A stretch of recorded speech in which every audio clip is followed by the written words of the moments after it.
Once again, this is the place where we do care for people. We do care a great deal. In fact, as most of you know, we've been going through a very, very hard time in this sense. My mother-in-law, she's in hospice. My father-in-law just had 2 surgeries, both cancer surgeries. My mother, she had brain surgery. And then we had a friend across the street from us. They found out that he had cancer some 2 weeks ago, and they gave him less than 6 weeks to live. And the painful thing about it is this gentleman is, he's 54 years old, and he's this awesome individual. I can't brag enough about him, and I'm just about to bust into tears, to be honest with you. And Stephen and Daryl, they know how stressed I am simply because of all of the things that happen, that is, in life. We do face these things from time to time. People are facing their sunsets. And this is one of the reasons why I'm so thankful to have Dr. Oord on this particular program, because I think that when he shares his understanding concerning the uncontrolling love of God, I think that it's going to bring a little bit of hope. But before we go to him, I want to say this. This one gentleman, Kenny, he's so special to us simply because he's willing to do anything and everything for everyone else, but he's actually put his life on hold just to do things for other people. He has no lights, no electricity, that is. He has no running water, no food. He was a line mechanic years ago, and unfortunately he became an alcoholic, and so therefore he lost everything. And people, they don't pay. And now he's dying of cancer. Well, they had him set up to go through chemo, and they put this implant into his chest, but everything became so bad because he has cancer in the brain. It's around his esophagus. It's actually squeezing the esophagus. It's actually displaced esophagus. This is why they're running all the tubes down, just to keep him breathing. Both lungs are filled with cancer. It was 2 days ago.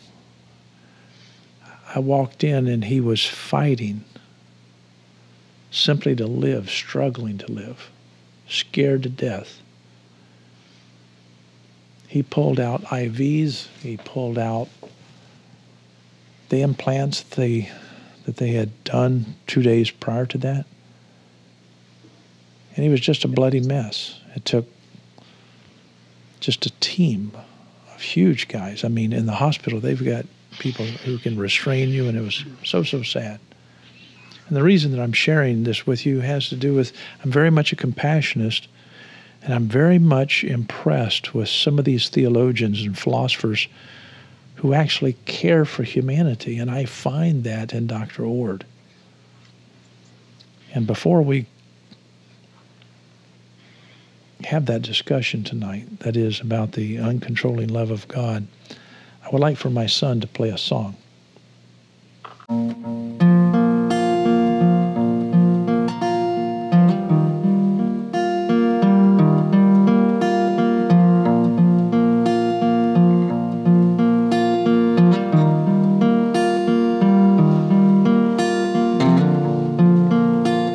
Imagine there's no heaven. It's easy if you try. No hell below us.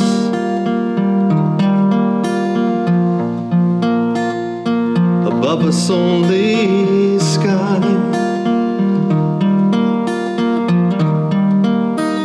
Imagine all the people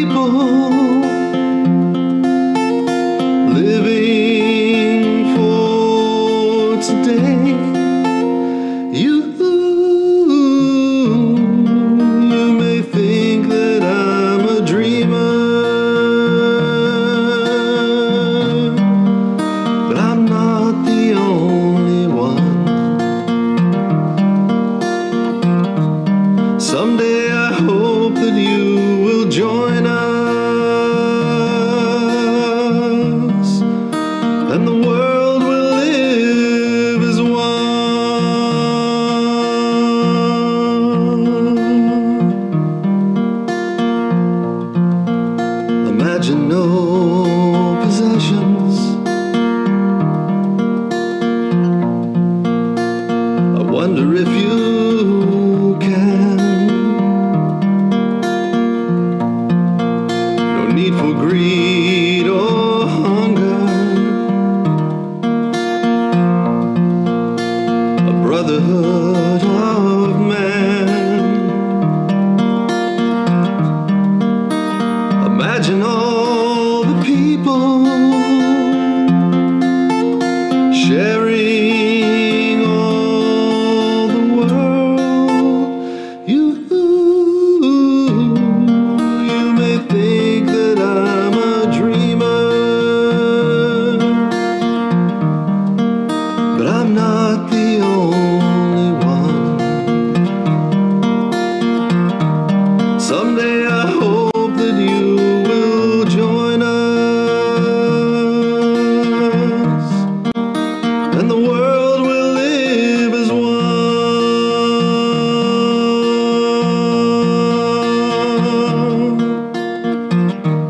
Someday I hope that you will join us, and the world will live as one.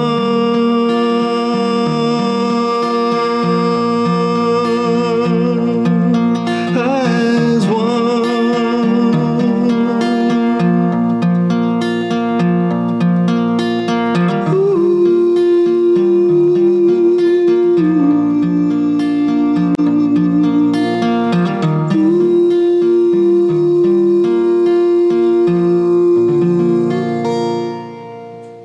That was excellent. Thank you. Thank you. Thank you. Good job. Good job. Anything else I can do for you? No. All right. Have Love fun you. tonight. Love you too. Daryl, you've been working all day, and I'm going to take a back seat tonight, and I think that you want to do that as well. We're going to sit back and listen to Stephen and Dr. Oord go back and forth about the uncontrolling love of God. And so I think we're going to have a good time. What say you? Oh, yeah, I am very interested. I wish I could stay for the whole thing, but I don't know if I'll be able to. I've got to go back to work, but I will listen as long as I can. Okay, sounds good. Stephen, welcome, and it's been a pain, that is, getting you on the Google thing. I mean, that was a bit weird, wasn't it? Yeah, and it still is. I keep coming in and out, so if I break up, just know it's going to take me just a couple seconds to come back in. But yeah, I'm on the road, and normally, at home in Keller, Texas, and now I'm in Sydney, Nebraska, and so there's not much out here, including internet connections. So. Yeah.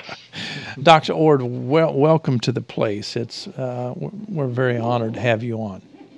Hey, it's my pleasure to be talking with you guys. What I'm going to do, I'm just going to back up and enjoy you two talking and see where this goes, okay? Go for it, Stephen. Sounds great. Well, Dr. Oord, I really appreciate you coming on and taking the time to talk to us about your ideas. And that might be hopefully fun for all of us. And I know that you're skilled enough to dummy it down for for people like me. But there's a theme of the last at least 3 books that you've written, an idea that's different from what you would normally run across in talking about God in relation to humanity and the suffering that human beings go through. And so I want to open that up to you to talk about. For people that are listening, I'm only going to get technical once and give the key terms that they're going to run across if they read your material. And as you talk about the material, one of those is called open and relational theology. And another idea within that framework is essential kenosis. And that's an idea that you'll probably be going into to explain what it means to love and what it means for God to love. And the reason this is all important is because there's suffering in life, and if you have this impression that there's something like a God in the world, then it means something to you in a practical sense. So the way you think about God has practical information or implications on how you're going to live your life. And some of the problems that we would have looking at it is, one way, God has the ability and makes choices about what he's going to intervene in our daily lives and what those implications of thinking that way are going to be. versus the idea that you'll explain, which is there are consequences for a God that can't act against his nature, and his nature is others enabling. So I want to kind of open that up to you. And that we were speaking before, my where I think the rubber meets the road for me with these ideas is that we can make them all nice and clean, but what does it mean to be in a relationship with either kind of God? What are the implications, and what is the experience for you and me if we adopt the idea of essentially having a relationship with a powerless God, and what that means in terms of being enabled to do things in the world, such as respond to evil. But I kind of want to let that be the kickoff and let you go to town. Yeah, I think maybe I'll start talking a little bit about my own story. I was fortunate to have been raised in a family that believed in God, were Christians. I had good examples for parents. And I became a hardcore evangelist. I was one of these people who went door to door witnessing, sharing the gospel, went to bars, joined Campus Crusade for Christ, sharing the 4 spiritual laws, really gung-ho. And then about my senior year of college, I took a course on philosophy of religion. And for the first time in my life, reading through these articles for the class, I encountered really smart atheists, agnostics, people from other faith traditions. And what they said kind of pulled the rug out from the reasons I had for believing in God. And I took it really seriously. In fact, I remember pulling up to pick up my fiance, her getting in the car and me turning to her and saying, I just can't believe in God anymore. I want to be intellectually honest, and the reasons I had for thinking there was a God and for being an evangelist to try to get people saved, those no longer made sense. Unlike some people who become an atheist, I stuck with the task of thinking through the big issues. I wanted to be intellectually honest, and I wanted to keep after it. And before long, I came around to thinking it was more plausible than not that there was a God. And at the center of my coming around to thinking there was a God were really 2 things. One, this search I had for meaning, and believing that without God, I couldn't understand how anything could be ultimately meaningful. But secondly, I had these deep intuitions that I ought to be a loving person and that other people ought to be loving. And those intuitions didn't make a lot of sense if there wasn't something or someone that grounded them, that sparked them, that inspired them. And so the search for meaning and love brought me back to God. But I still had the big question you mentioned in the opening, Stephen, and what was mentioned earlier in relation to Kenny, and that is, if this God is so loving, then why doesn't this God prevent the unnecessary pain, the pointless pain, the genuine evil of the world? There's some things that are painful and hurt, and they're just kind of part of life, and people are going to die of natural causes eventually. But then there's other things that just are not right. I mean, there are things that I think are genuinely evil, like take, for instance, rape or torture. We can imagine the world being a better place if God stopped all rape or stopped all torture, or we can go on, genocide, murder. We can add all kinds of things to that. Cancer, Kenny's cancer.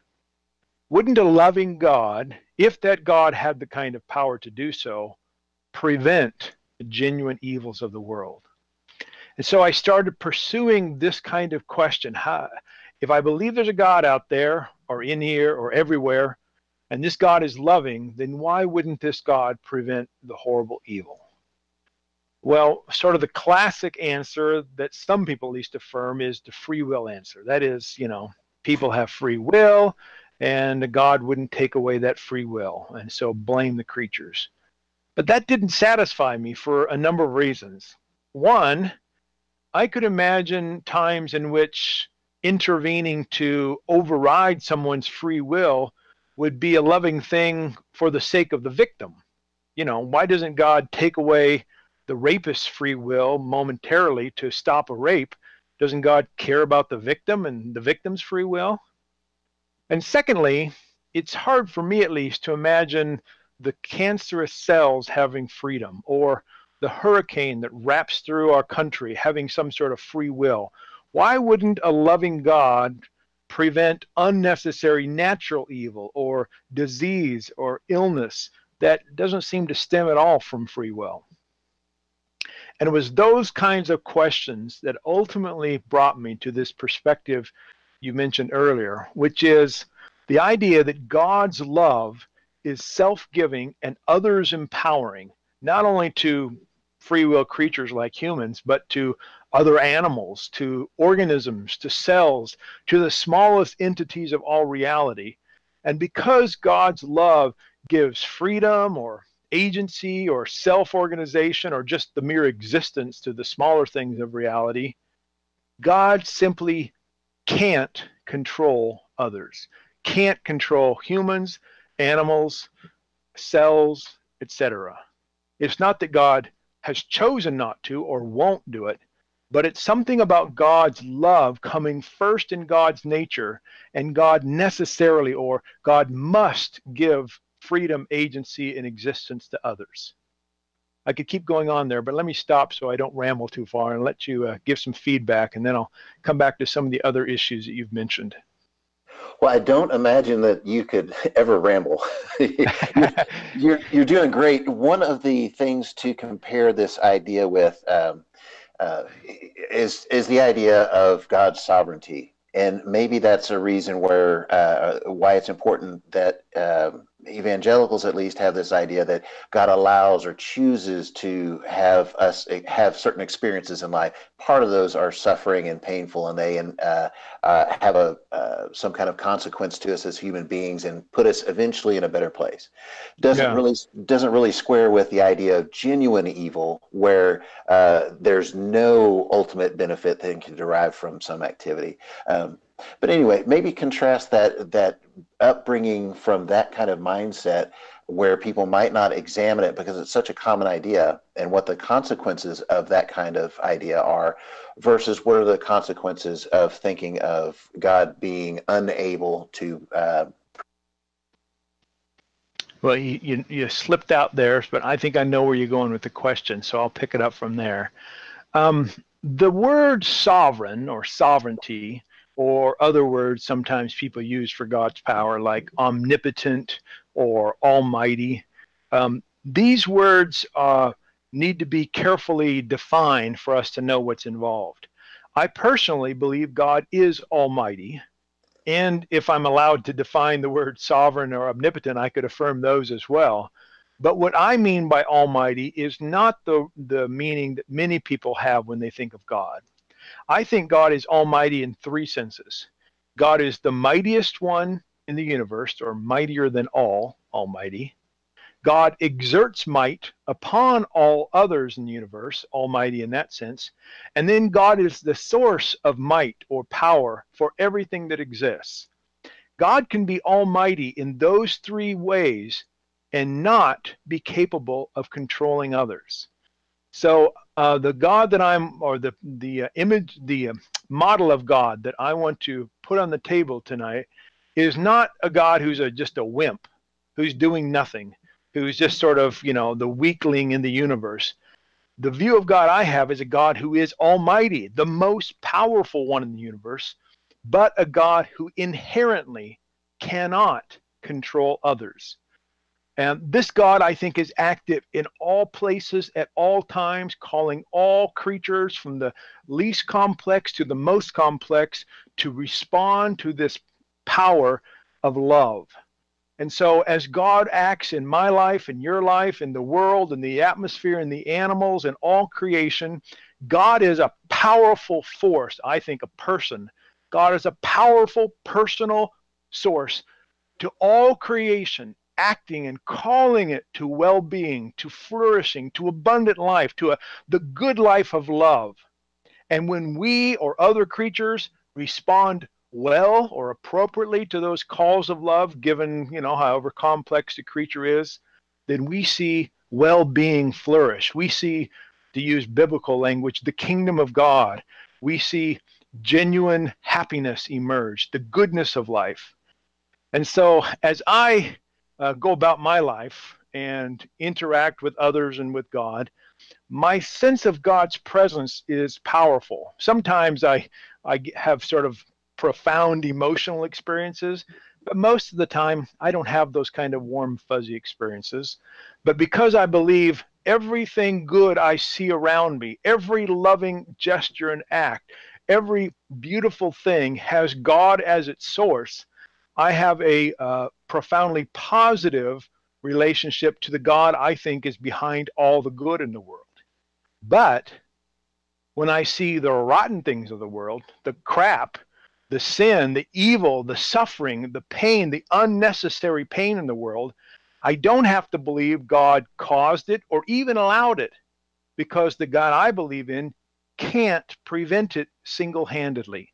God's always acting, God's always loving, God's always empowering and giving freedom and agency to however complex a creature is, but God is never controlling, because God inherently cannot control others.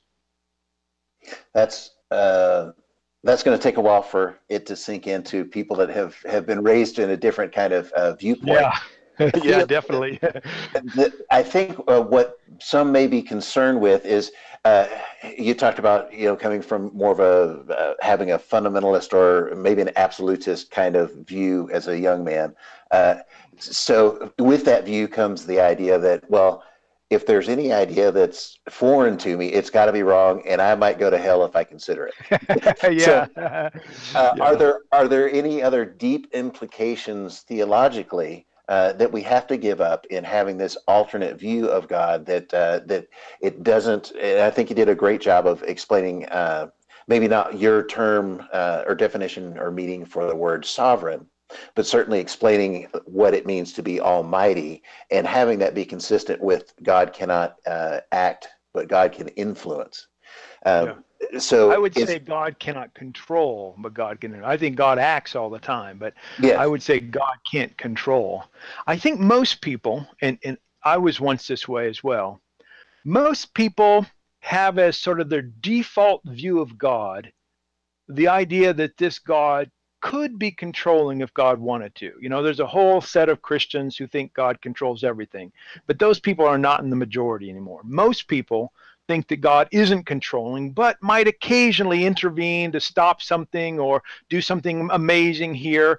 And so they have basically, they have the Bruce Almighty view of God, the God who sometimes gives free will, but other times controls creation and to do these wild things. If we look carefully at the Bible, however, I don't think the Bible explicitly portrays a God who controls in the sense of single-handedly bringing about events. In fact, most people don't realize that the Bible in several places talks about things that God simply can't do. For instance, the writer of Hebrews says God cannot tell a lie. The writer of James says God can't be tempted. The psalmist says God can't grow tired, and there are other things. My favorite one is 2 Timothy 2:13. It says, Paul is writing to Timothy, and Paul says, when you are faithless, God remains faithful because God cannot deny himself. Cannot deny himself. So what does that mean? Well, many theologians have said there are some things that God can't do simply because they're illogical. God can't make 2 + 2 = 389. God can't make a married bachelor. God can't make a rock so big even God can't lift it, etc., etc. Most Christian theologians have said that God can't do those kinds of things. Then there's another set of Christian theologians who said God also can't do things that contradict God's own nature. So let's say most Christians, and I'm one of them, think that God is present to all creation, omnipresent. So if that's God's nature to be everywhere all the time, God can't say, I'm just not going to be in New York City over the weekend, because God has to be everywhere. Or God can't say, this always existing I just don't like that. I'm going to stop existing. Or God can't say, you know, this being three or Trinity, I hate that. I'm going to be 492 from now on. There's certain things that God must be by nature. And I'm making the proposal that one of those things that God must do is love, because that's God's nature. And I'm adding to that by saying that this love is self-giving and others empowering. And as you mentioned earlier, I'm drawing from this word from the Bible that's the Greek word kenosis. And the most famous occurrence for this word is in the book of Philippians, in which there's a song or a hymn there in which the psalmist writes that Jesus didn't consider equality with God something to be grasped, but self-emptied or self-gave. That's the word kenosis, taking the form of a servant, even death on a cross. And so my proposal is that Jesus, in this self-giving, others empowering, even suffering, cruciform kind of love, expresses or reveals or portrays God's own nature. And if we think Jesus gives us the best picture we can have of who God is, then we might speculate that God's nature is this self-giving, others empowering, and therefore uncontrolling love. That's what the essential kenosis means. It doesn't mean that God, has voluntarily decided to give freedom sometimes, but not other times. Because if you have a God who gives freedom sometimes, but takes it away sometimes, then you wonder why God doesn't take it away more often to prevent all the atrocious evils I mentioned earlier. My view says that it isn't a voluntary self-limitation. This is God's very heart, God's very nature, to be self-giving and others empowering, and therefore uncontrolling. That's a fantastic way to explain things. When you're talking about a relationship, from your Christian background, it's about a relationship, or typically you hear it's a relationship with Christ and things like that. What are the implications, or what is the experience of Christ in a relationship that's defined essentially as a powerless God? There's an influencing connection between divinity and humanity that does something that God's choices to intervene can't accomplish. What would be the difference, and what's the experience? Yeah, great question. First of all, I just want to make sure I don't say God is powerless. I just say God is uncontrolling. I think God's the most powerful. So, but what does that experience look like? Well, for one thing, it means that whatever happens in my life, I can believe God is present with me in relationship, that I'm making a difference to God and God's making a difference to me. And it means that in this relationship, all the things that I think are evil, are unnecessarily bad, I don't have to think that God either caused them or allowed them. Furthermore, it means that what I do makes a real difference. Now think about the logic of this. If God is always acting all the time, always influencing in a powerful way, but never controlling, that means my life makes a real difference to God. The future is partly shaped by what I do. In fact, God can't stop me from doing evil. That means that my bad choices make an ultimate difference, but it also means that my good choices make an ultimate difference. In other words, I can be a kind of a co-creator with God, or my preferred phrase is a created co-creator. God is moving and acting moment by moment in love and calling me in all creation. And what I do actually makes an ultimate difference to my life and the life of others, and to the God of the universe.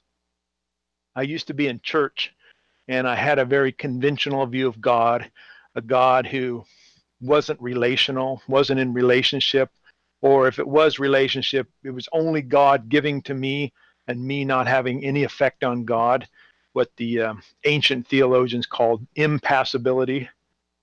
And when I would be in worship, I would be singing these songs, and the songs would talk about the attributes of God: holy, marvelous, amazing, creator, all these kinds of things. And I think to myself, really all we're doing here is just kind of reminding each other of who this God is, because it ultimately doesn't make a difference to this God, because God is unaffected by who we are and what we do, and God's only giving to us and never receiving anything from us. But then when I had a different view of God, a God whose love is not just giving, but also receiving, that there's a giving and receiving relationship with this God, I realized that when I'm in worship, when I'm singing or praying or weeping or meditating or whatever I'm doing, it actually makes a difference to the God of the universe. And to me, at least, that really motivates me in worship. It gives my worship purpose beyond just reminding myself and others of the divine attributes. Yeah, good point. I use the word powerless because I'm again trying to bring an audience to appreciate your perspective. So Yeah. when people think of God having choices in acting and intervening and things like that, these are practical concerns. So if you're looking for a God that does things for you, then it's a practical concern, and that kind of God is powerless because he is not acting in the world in that way. He's an influencer to kind of frame things in the language that you're trying to bring forward. You make a real difference because God's not going to act where you should, and everyone, all creation, has to act on the abilities that God has given us to be what we are.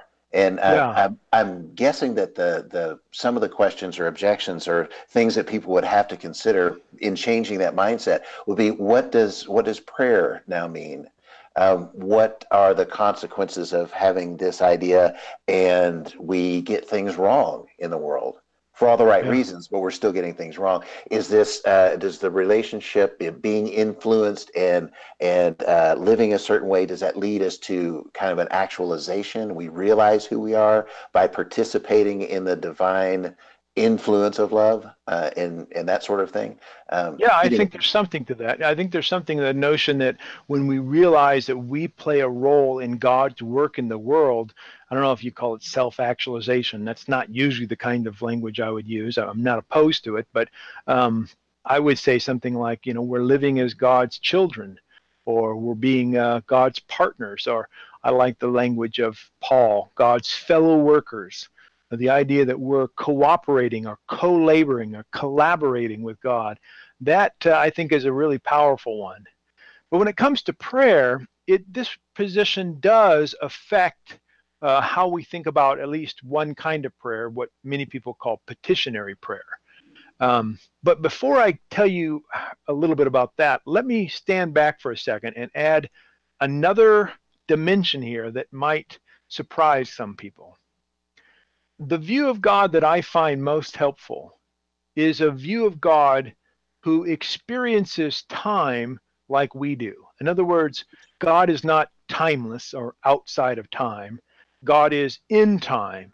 God is timeful. And so moment by moment, God is experiencing time in a successive kind of way, like we experience time. I bring this up because if you're someone who thinks that God is outside of time and God somehow knows the future, as if the future is somehow known by God, then it doesn't make a whole lot of sense to pray and ask God to do something in the future as if we think our prayers are actually going to make a difference to the future. If God knows the future and God can't make an error, that means the future is settled, it's complete. It's fixed. It's something that can't change. But if we think prayer changes things, then that's not going to work with a God who knows the future. In the model I'm proposing, God doesn't know the future as if it's settled, certain, and complete. God knows all the possibilities. God knows everything that can be known. But the future is open. That's part of open and relational. And that means that when we pray and we ask God to act in certain ways, we actually have an influence on God and the future. Our petitionary prayers don't control God, but they can influence what God does in the world. Now, having said that, let me say this. Because I think God is uncontrolling, it doesn't make any sense to pray prayers asking God to control others. And I think we kind of know this. We just don't, rationally work our way through our prayer life. If we have an Aunt Kim who we think this aunt needs to accept Jesus, become a Christian, whatever the phrase you like to use, and we pray, God, control Aunt Kim and force her to love you. Everybody's going to say, that's stupid. God's not going to force somebody to love God. That makes no sense, as if God's going to control their freedom. Well, I'm saying I agree with that. And I think God doesn't force anything else as well. And so if we're praying prayers asking God to control others, those prayers aren't going to be answered. However, if we pray prayers, petitionary prayers, asking God to move in certain ways and asking God to give us insights in how we might cooperate, insights into how we might understand the situation to act differently, insights into the situation so we might recommend practices or ways of being in the world that are going to bring about greater flourishing, then our petitionary prayers really can make a difference to God, to us, and to the situation. Very good. Are there any concerns with the idea that he may help Kenny with cancer, or he may not, based on our petition? Is there something inherently a necessary view that we have to take in your model to address those kinds of things to avoid the same problem as a God that chooses to act versus chooses not to? I think God is currently working to the utmost possible at every level of Kenny's being, every single cell, to bring about the greatest healing possible. But there are cells, apparently in this case, forces at play that are resisting God's healing action. And because God can't control even the cells in Kenny's body, then God can't heal Kenny single-handedly. That means that God isn't sort of waiting around, twiddling his thumbs, thinking, if Stephen's not going to pray, then I'm not going to do anything for Kenny. I'm just going to wait on him. No, God's already at work. God's already there. So the kind of prayers that we want to pray then are prayers asking God to give us insights into how we might help Kenny, or insights into how we might, maybe there's a new way of thinking about, if I'm a physician, let's say, a new way of thinking about dealing with these cancerous cells, etc. That means that, I think this helps to solve what I call the problem of selective miracles. And that is, I have prayed for tons and tons of people in my life, like Kenny, to recover, and they have not recovered. My success rate sucks. And most Christians I know, their success rate sucks too, if they're really honest about it. Now, sometimes people do get healed. Sometimes people recover. Sometimes there's a miracle. So the problem of selective miracles says that why doesn't God heal everybody, but only heals a select few? In my view, God is always working at all times to heal everyone, but the conditions are not right, or there's not some kind of cooperation at whatever level of existence, the cellular, the organismic, the personal, the environment, whatever. There's not the kind of cooperation necessary for those healings to occur. And so we don't blame God when Kenny or someone else is not healed. Instead, we blame the creaturely conditions, the cells, whatever it is that's resisting God's healing work. Very good. I want to be sensitive to your time. We're coming up on an hour. Can I butt in for a moment? You've, like I said, have written a succession of at least 3 books now with kind of the same theme to them that cover in one way or another this self-giving love and the uncontrolling aspects of God. Will you take us through the one that's about to go to print? Yes, thank you for asking that question. I have a new book coming out in January that's written, as I like to say, for my mother. By that I mean it's written in very understandable language. It's not a bunch of technical theology, and it offers a 5-fold solution to the problem of evil. In other words, it gives you 5 ideas that I think we need to affirm if we're going to understand why a loving and powerful God doesn't prevent the genuine evil of the world. The title of the book is provocative. The title is God Can't. The subtitle is How to Believe in God and Love After Tragedy, Abuse, and Other Evils. And I look at these 5 ideas and bring in all kinds of real life stories from people. These are stories people have sent me or that I've encountered in my own life. And there are probably 30 stories in this book. People who have encountered the uncontrolling love of God idea and found it so helpful as they've dealt with personal struggles, pain, abuse, cancer, illness, miscarriages, all kinds of negative things. In fact, the book begins with an account of the Las Vegas Strip shooting about a year ago or so now, and some of the questions people ask in response to that. And then it addresses sexual abuse, the Me Too movement, all these kinds of big questions people have. And instead of sort of just appealing to mystery like most theologians do, God's ways are not our ways, who are we to question God? I actually give a solution, an actual answer to why we can believe God is loving and all these things occur in the world. So, yeah, I encourage you and others to check that out. You'll see it on Amazon probably beginning in January. But you could go to my website, which is thomasjayoord.com. And you can find out information probably beginning in December there. Okay, fantastic. Well, I had a million questions, and there's just not time to cover them all. Every once in a while, I private message you and harass you anyway, and I appreciate you taking the time to respond to those. Maybe want to see if Dr. Jones or Daryl have anything to ask you or compliment you on or just kind of give feedback on. I've been sitting back listening to this, and I have really been encouraged.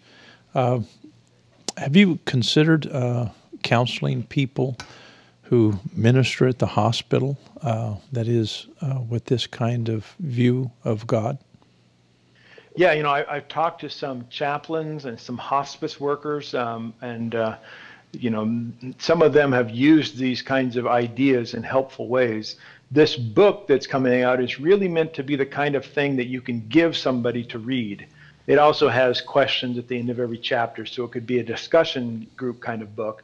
But I imagine that chaplains and hospital workers who encounter people who ask the serious question, this could be a resource they could say, here, read this book. That's good. That's good. I was talking with someone who worked in ICU, and they said, I can't handle it any longer because death is something that is just so tragic.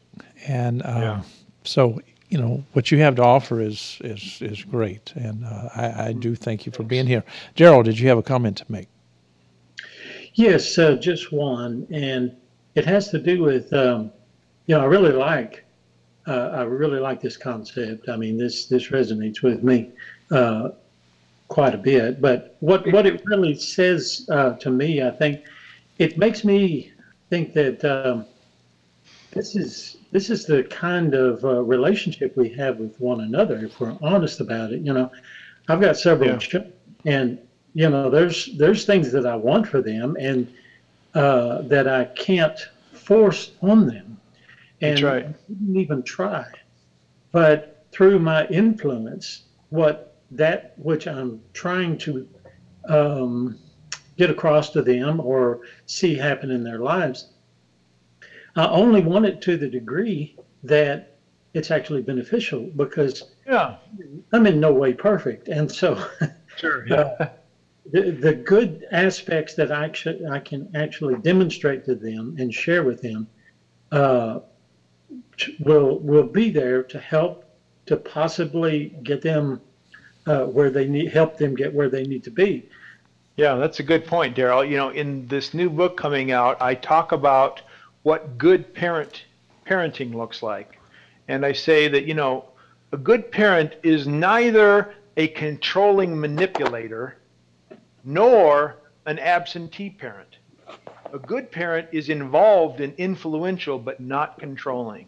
And if we think that's what good parenting looks like, why shouldn't we think that's what good divine love looks like? A love that's not controlling, but also not absent. God isn't sort of out in, looking at us from the distance like Bette Midler's God, but God's also not controlling us. God's influencing us moment by moment in love, calling us, urging us, nurturing us, even sometimes commanding, but not a commanding that's controlling, because God has our well-being in mind. God has our happiness, our genuine happiness in mind. Yeah, I like that. Excellent. I'd like to ask you a favor. You sound like quite the preacher, to be honest with you. You sound like you know how to minister to people. I would like for you to end the program, but I want you to end the program as if you're speaking to people who really need some hope. Could you end the program for us in that manner? I would love to do that. I imagine in my mind someone who's gone through some really tough times, and I want to begin by saying, the God of the universe loves you. God's not only with you right now in the midst of your struggle, God is acting in powerful ways to heal, to draw, to nurture, to comfort you. This is the God of all consolation, says Scripture. This God didn't cause what happened to you. This God didn't even allow what happened to you. This God is in it with you, nurturing you, calling you to a better life, to a better future, working against forces that God doesn't control, which is good news, because if God did control them, you'd want God to rescue a whole lot quicker than what's happening right now. But right now, God is with you, working toward a good future that includes your well-being and the well-being of the whole universe. Have hope. I can